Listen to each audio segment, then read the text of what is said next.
Douglas Karstens. Well, it's afternoon. Appellant's closing statement. And you've heard a lot, and I know you're considering it seriously. And the point that I would like to address, I mean, there's so many points back and forth, and a lot of people are addressing them. And I might also add that I'd like to ask Colonel West afterwards to address a factual point about anthrax. But the point I'd like to make just a further brief comment on is this legal point about the standard of review. And I do respectfully disagree with my compatriot there, Mr. Harrison, representing the proponents. Because there is written response, because you've got a lot of paper that's putting down words in response to our comments, that doesn't mean that they've been answered. Yes, it is like Mr. Scully said, when somebody says what time it is and you answer blue, you're not answering the question. The standard of review that I'd like to offer, because it's written in the law, is to look for adequacy and completeness and a good faith effort at full disclosure, and of course accuracy. Adequacy, completeness, full disclosure, accuracy. So when we hear this point about substantial evidence, and if you have enough documentation and enough written material, then you're fine. Well, it depends on what it says. It really requires looking at it.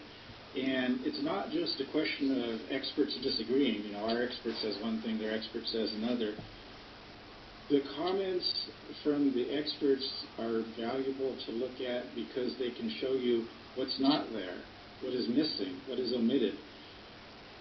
Mr. Light identified where investigation fell short. Mr. Scully referred to how one core was taken over 200 acres to get this idea that there's no asbestos naturally occurring there. Well, if elsewhere they would do 30 cores, then one core doesn't seem all that sufficient. So that's a question of adequacy and completeness. And regarding what is substantial evidence, what does it mean to be substantial or to have value that you could believe in?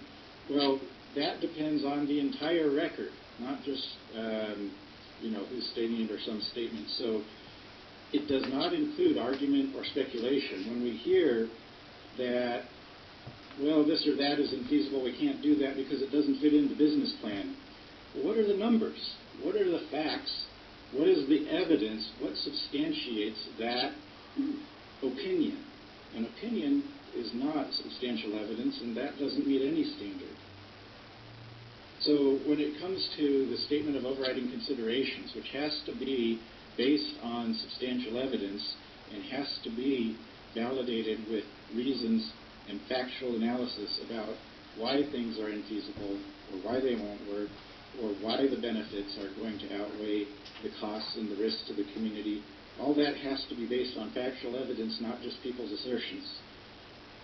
So about the legalities, you're always going to get a disagreement. You've got this attorney here, you've got that attorney there. Legalities, well, that's hard. But let's look at what Caltrans says and what air permitting specialists say. Caltrans is not picking one side or the other. All they're trying to do is get it right. And so when they say that you should not certify this document because it's not adequate, that's worth listening to. When air permitting specialists who are independent and are paid by the county say that this will not meet legal scrutiny, that's worth listening to too. So in conclusion, I'd ask you to listen to the full spectrum of comments, not just the proponents, to reject this project, to reject this EIR, and do the best for all of the people of the community. With that, let me ask Colonel West again to come and approach. I appreciate your time this afternoon.